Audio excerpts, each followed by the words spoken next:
Estamos orando com os salmos e chegamos ao salmo de número 61. E eu quero convidar você que está em casa, você, a nos acompanhar no estudo desse salmo, abrindo a sua Bíblia, tendo ela em suas mãos, para que assim possamos caminhar por meio desse livro, desse salmo tão bonito para as nossas vidas. E eu digo bonito porque ele trata de um assunto que nos é muito peculiar como seres humanos.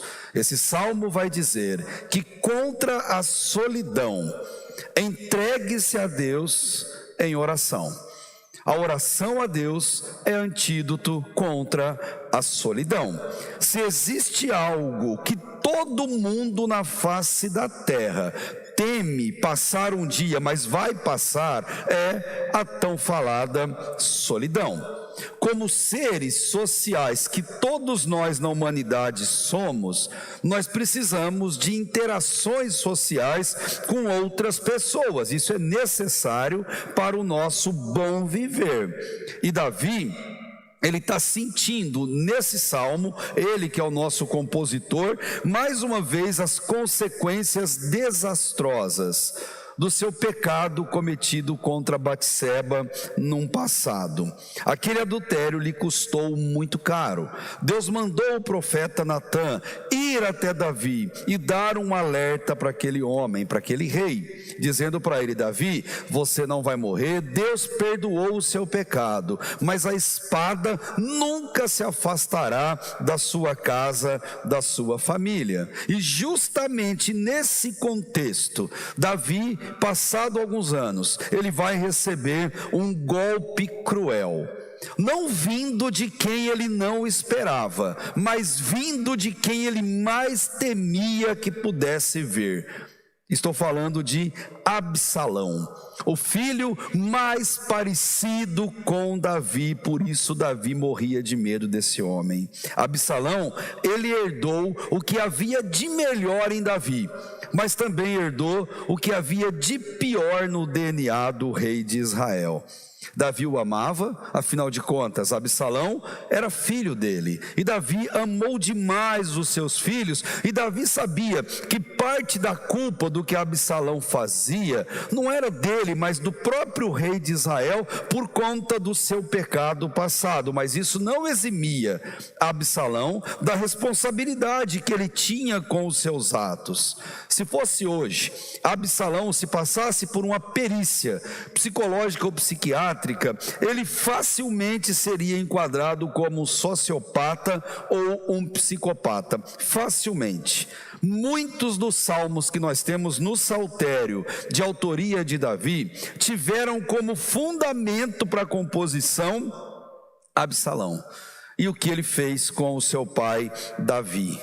Ele era um rapaz mimado, orgulhoso e totalmente revoltado com a vida. E esse rapaz, ele levou às lágrimas muitas e muitas vezes o homem segundo o coração de Deus. Qual pai e qual mãe não sabe muito bem o que é isso quando lida com o filho nessas circunstâncias? Por ele, Davi orou. Por ele, Davi jejuou e Davi suplicou muito a Deus, para que Deus tivesse misericórdia com Absalão, mudasse o coração dele e transformasse Absalão. Mas foi tudo em vão. Quanto a Absalão, mas quanto a Davi, não, as orações o sustentaram. O golpe mais forte, o golpe que mexeu com a vida de Davi e que gerou essa poesia cantada, o Salmo 61, foi a solidão forçada a que Davi foi submetido. Qual é o contexto histórico que Samuel conta no capítulo 17 do seu segundo livro? Absalão, ele usurpou ao trono como um verdadeiro golpe de estado. Ele tomou para si o poder à força e ao fazer isso ele obriga o seu pai e uma parte do exército que era fiel a Davi a fugirem às pressas e às escondidas, porque senão eles morreriam ao fio da espada. O que aconteceu ali é que Davi teve um exílio forçado e um exílio às pressas. Ele e os seus seus homens tiveram que fugir, deixando tudo para trás. Tudo que eles amavam ficou para trás. E quando eu digo tudo, isso inclui esposa, isso inclui filhos, isso inclui os seus bens, seu patrimônio. Tudo isso foi ficando pelo caminho enquanto eles, desesperados, fugiam adentrando pelo deserto. E deixar o que a gente ama para trás, forçosamente, isso dói, e dói demais. Eu vou ler um trechinho do que Samuel conta do que aconteceu, para você entender o tamanho da dor no coração do rei de Israel. Depois de oferecer sacrifícios, Absalão mandou chamar Aitofel, que era conselheiro de Davi. A conspiração ganhou força e cresceu o número dos que seguiam Absalão. Então o mensageiro chegou e disse a Davi: os israelitas estão com Absalão. Então Davi disse aos conselheiros que estavam com ele em Jerusalém: vamos fugir, caso contrário, não escaparemos de Absalão. Se não partirmos imediatamente, ele nos alcançará, causará nossa ruína e matará o povo à espada. Um pai falando do filho. Os conselheiros do rei lhe responderam: teus servos estão dispostos a fazer tudo que o rei, o nosso senhor, decidir. O rei partiu, seguido por todos da sua família, e deixou, porém, 10 concubinas para tomarem conta do palácio. Assim, o rei partiu com todo o povo que o seguia e pararam na última casa da cidade. Pensem na cena. Ali eles pararam na última casa. Todos os soldados marcharam adiante e Davi permaneceu na última casa, olhando para trás, em lágrimas, olhando tudo o que ele teria que deixar.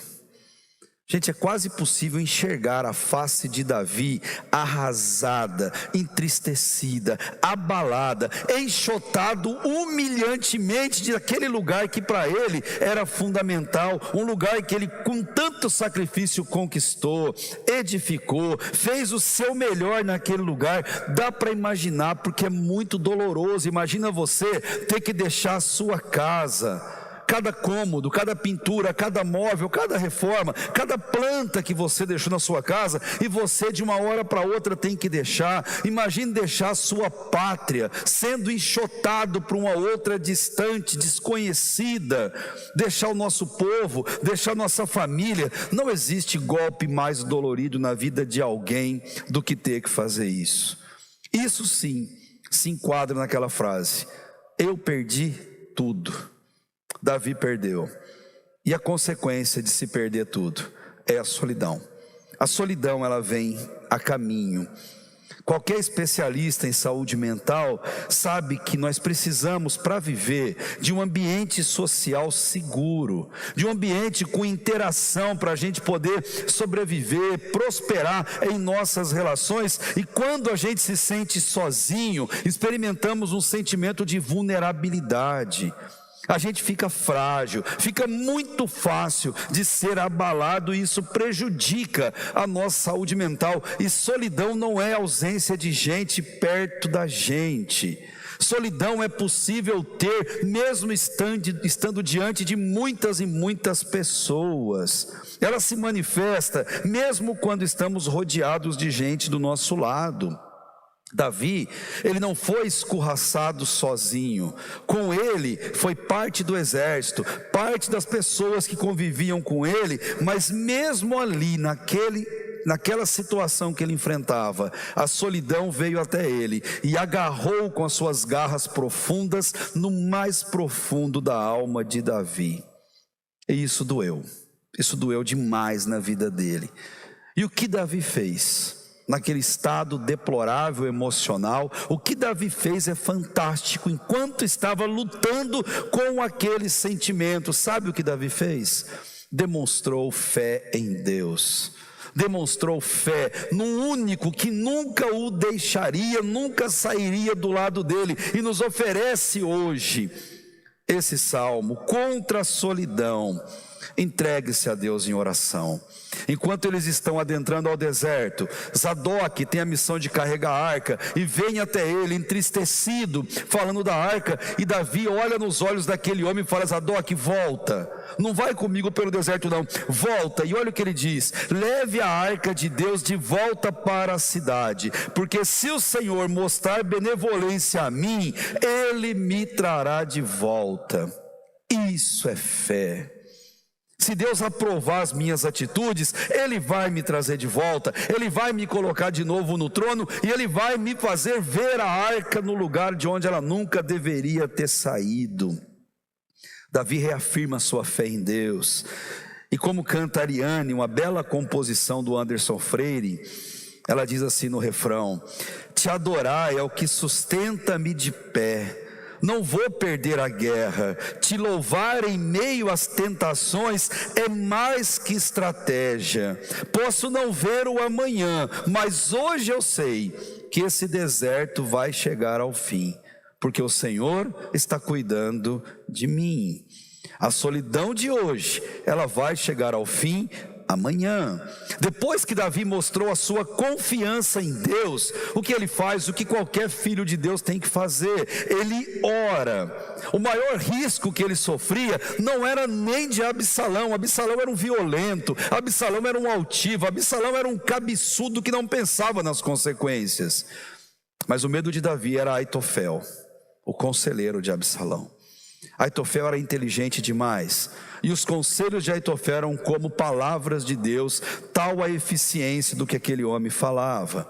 E Davi orou e disse assim: ó Senhor, transforma em loucura os conselhos de Aitofel. Davi faz uma oração de guerra, ele sabia que ele precisava disso. Davi faz o mesmo que cantou, ou que canta Soraya Moraes, quando fala dos nossos caminhos no deserto, e nós cantamos assim: estás aqui movendo entre nós, estás aqui mudando destinos, estás aqui operando milagres, estás aqui transformando nossas vidas, e por isso te adorarei.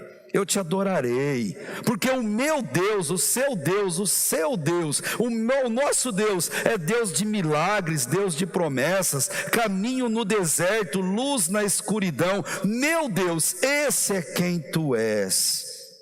Ele está aqui restaurando corações, Ele está aqui transformando histórias. Te adorarei,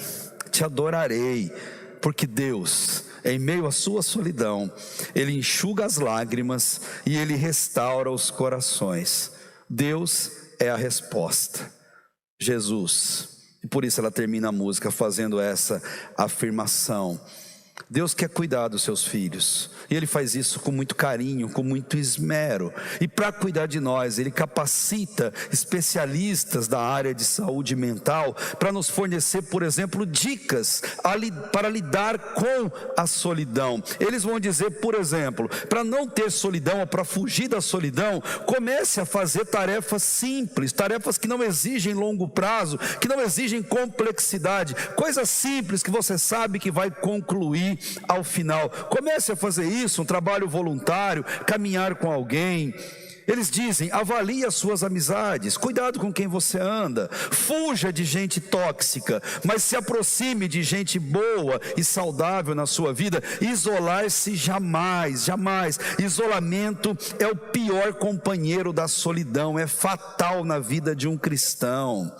Viva novas experiências, faça novos cursos, leia mais, aprenda algo novo, converse com pessoas pelo simples fato de conversar. Não coloque expectativas sobre os outros, mas converse.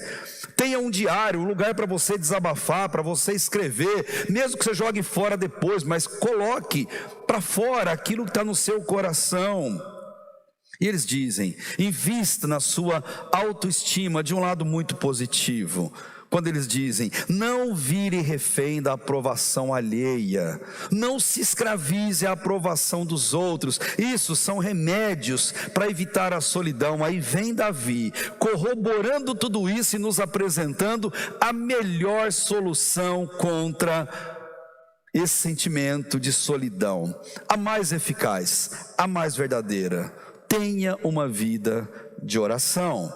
Porque com Deus, queridos, nós nunca estaremos sozinhos, mesmo que não tenhamos ninguém do nosso lado. Muitas e muitas vezes na vida, Deus será a única companhia que teremos ao nosso lado e a única companhia que nós desfrutaremos.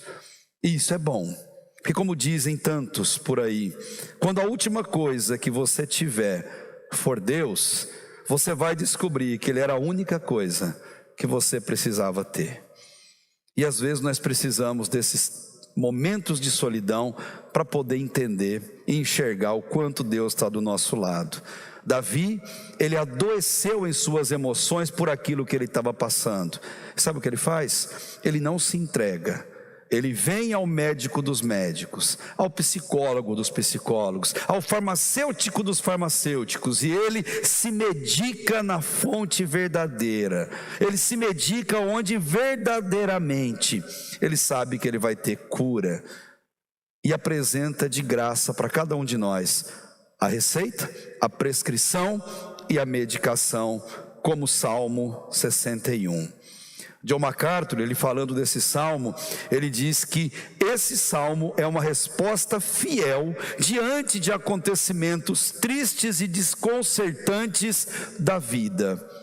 Sabe como Davi faz isso? Observa no salmo. Primeiro, ele dá um grito por socorro. Ele grita a sua dor, ele rasga o coração, ele põe para fora aquilo que estava dentro de si e que ele estava sobrecarregado, e ele diz, verso 1 e 2: ouve o meu clamor, ó Deus, atenta para a minha oração. Desde os confins da terra eu clamo a ti com o coração abatido. Põe-me a salvo na rocha mais alta do que eu. Davi está mais velho, ele está cansado, humilhado, longe de casa e no deserto escaldante para onde ele fugiu para não ser morto pelas mãos do seu próprio filho. Estava desencorajado e sentindo, sim, Deus distante dele. Mesmo que a gente saiba que Deus nunca nos deixa sozinho, nos deixa desamparados, é humano, é normal a gente sentir Deus distante de nós em algumas crises que enfrentamos na vida. É normal se sentir assim. O que não é normal é não rasgar o coração, é não dizer isso a Deus em oração. O que não é normal é não gritar e falar: Deus, parece que o Senhor sumiu, parece que o Senhor me abandonou, parece que nada tem sentido, eu estou sozinho, desesperado. Deus, cadê o Senhor? Não é normal não gritar, não é normal não clamar. E Davi, ele quer nos ensinar isso. Grite por socorro.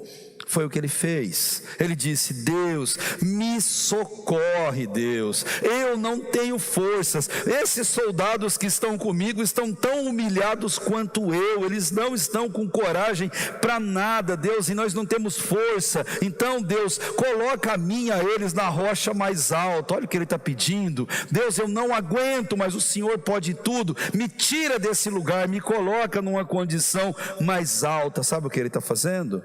Contra a solidão, entregue-se completamente a Deus em oração. Peça para Deus te colocar nesse lugar.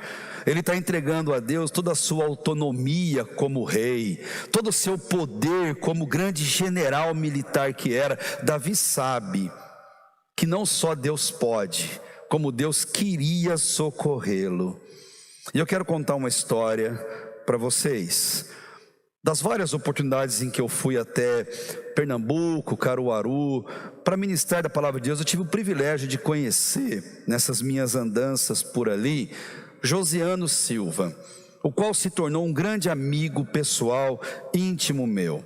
E Josiano Silva, sempre que eu via nas atividades aquele homem isolado, pacato, lá no fundo, nas atividades comuns, ele sempre com pouca interação. E eu fui conhecer a vida desse homem. Josiano, assim que ele entregou a vida para Jesus, em 1999, ele abandonou a vida artística secular que ele seguia. Ele tocava numa banda famosa do Nordeste.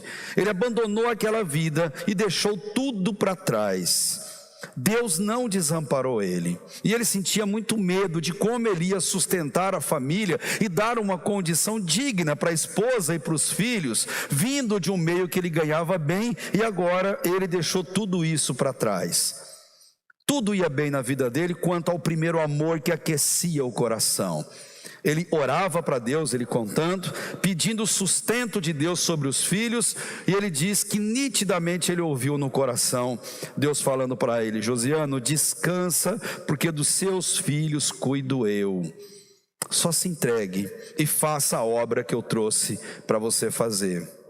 Josiano descansa em Deus, começa a compor alguns hinos. Pouquíssimo tempo depois, a filha dele diz que vai passear, e ele fala para ela: filha, não vá, quero que você fique aqui.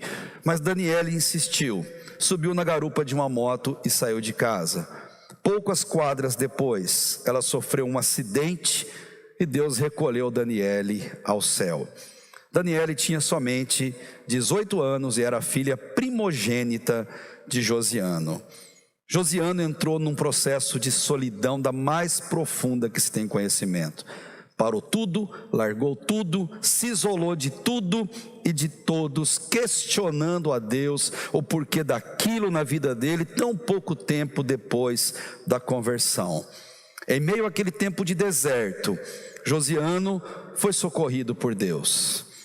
O deserto de Josiano estava para acabar. Deus o levantou, e a partir daí ele passa a compor mais músicas e louvores, mas dessa vez Josiano não usa mais papel e caneta para escrever.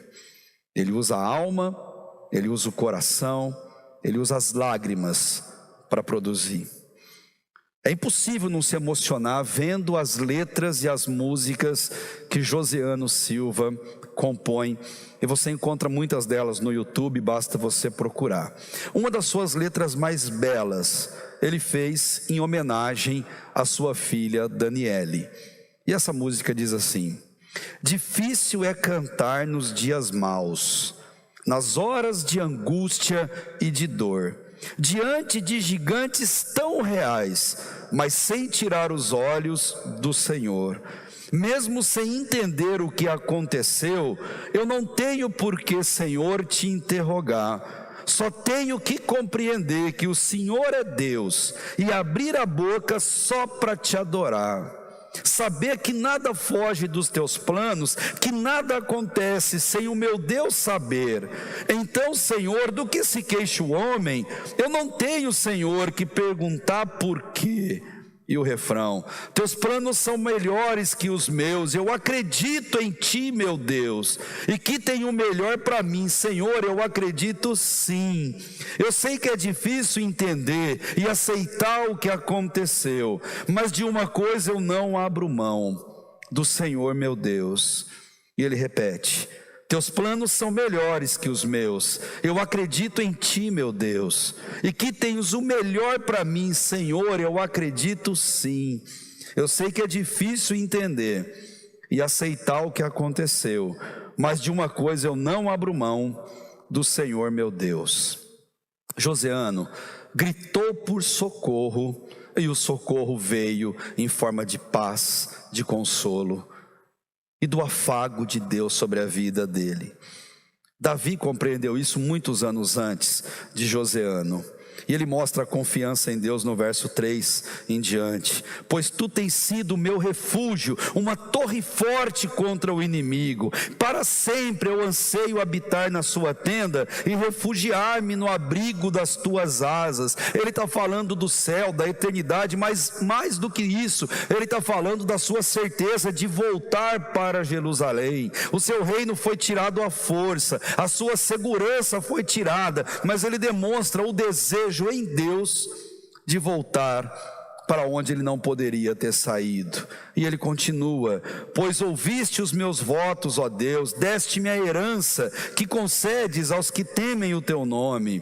Prolonga os dias do rei por muitas gerações, os seus anos de vida, e para sempre esteja ele em seu trono diante de Deus. Envia o teu amor e a tua fidelidade para protegê-lo. Davi, naquele deserto em que ele fugia, solitário, triste e amargurado, ele confiava tanto em Deus, que Deus o protegeria, que ele compara Deus a torres, aquelas construções que ficam em cima das muralhas, para proteger, para dar segurança, para dar abrigo e completa estabilidade para as pessoas que estão ali. Deus é assim, Deus é nosso refúgio, Deus é nossa fortaleza, como outro salmo já nos ensinou, refúgio seguro, bem presente na hora da angústia. Davi faz um desabafo em meio à solidão, dizendo: Deus, eu quero voltar para Jerusalém, lá é minha casa, lá é o meu lugar, Deus, é para lá que eu quero voltar. E sabe como Davi faz isso? Ele se entrega a Deus em oração. Ele não monta um exército para voltar e atacar seu próprio filho. Ele se entrega em oração, porque ele sabe que só em Deus há abrigo, há proteção. Por isso que o verso 4 termina com selá, um interlúdio, uma pausa. Para um pouquinho, reflete sobre isso, depois você continua a leitura. Só Deus é capaz de nos dar refúgio, proteção e segurança. Talvez você tenha enfrentado esse quadro de solidão. Os nossos idosos passam muito por isso. Mas solidão não respeita a idade, faixa etária ou classe econômica, não respeita nem pessoas ao nosso lado. Mas se tiver, abrigue-se em Deus, siga o remédio dado por Deus. Salmo 61. Davi tinha uma aliança com Deus, quando Deus já havia falado que Davi seria rei em Israel, quando Deus o ungiu rei, e ele sabia que essa promessa dada por Deus não falha, e que ela viria recheada de bênção. E uma das bênçãos, como ele fala nesse texto, é ter os dias prolongados. Ele sabia que não morreria no deserto, e que a monarquia de Israel seria restaurada e seguiria seu rumo normal. Ele sabia que uma hora ele ia deixar o trono pela morte, e um filho dele legalmente assumiria aquele lugar. A aliança firmada por Deus, ela nunca é quebrada. A aliança que Deus firma, Ele firma com base na sua misericórdia, com base no seu amor, e Ele faz isso porque Ele se importa demais com a gente. Davi sabia que a aliança de Deus, ela se prolongaria até a chegada do Messias de Jesus na terra. Por fim, Davi, ele mostrou seu compromisso de lealdade com Deus, no verso 8, encerrando essa linda oração. Contra a solidão, entregue-se a Deus em oração. Então sempre cantarei louvores ao teu nome. Olha o que ele diz: sempre cantarei louvores ao teu nome, cumprindo os meus votos cada dia. Isso é fé e confiança nas respostas do Senhor. Davi expressou a sua gratidão pelas orações que Deus já tinha respondido, e também a gratidão pelas orações que ele sabia que Deus responderia no futuro. Por isso ele diz: antes mesmo do Senhor responder, eu vou oferecer ação de graça todos os dias da minha vida. Eu vou agradecer porque eu sei que o Senhor tem controle de tudo, porque o Senhor sabe todas as coisas e o Senhor me dará a resposta. Eu termino dizendo para você: gratidão espanta a solidão. Oração manda a solidão para longe. E contra a solidão, entregue-se completamente a Deus em oração. Que Deus te abençoe, nos abençoe e nos ajude a tomar esse remédio todos os dias da nossa vida. Amém? Feche teus olhos, nós vamos orar, agradecidos a Deus, mas também clamando pela providência do Senhor sobre a nossa vida. Pai querido, é sabido, Deus, que a solidão, como uma forma de sofrimento, ela se abate, Deus, sobre a nossa vida vez ou outra. Nós sabemos, ó Deus, dessa realidade, Pai, mas reafirmamos diante do Senhor que mesmo nesses momentos o Senhor não nos desampara. O Senhor está conosco, Deus, e queremos aqui reafirmar a nossa fé nessa verdade eterna. E já agradecemos, ó Deus, por isso, porque o Senhor cuida de um jeito tão especial das nossas vidas. E também, Deus, aproveito para clamar ao Senhor, como Davi clamou no Salmo 61. Se alguém que conosco ora nesse momento, enfrenta alguma dificuldade, especialmente quanto à solidão, socorre, Deus, essa alma preciosa. Socorre, Deus, a esse que clama. Coloque-o, Deus, na rocha mais alta do que ele mesmo. Traz o socorro que vem do céu, ó Deus, e ajuda essa alma aflita a descansar no Senhor e no seu poder, Pai. Obrigado, Deus, pela tua palavra. Obrigado por esse remédio ao qual fomos medicados hoje. Nos ajuda, Deus, a enxergar a sua boa mão em tudo na nossa vida. É o que eu desejo, Pai. Clamo ao Senhor no nome santo de Jesus. Amém e amém.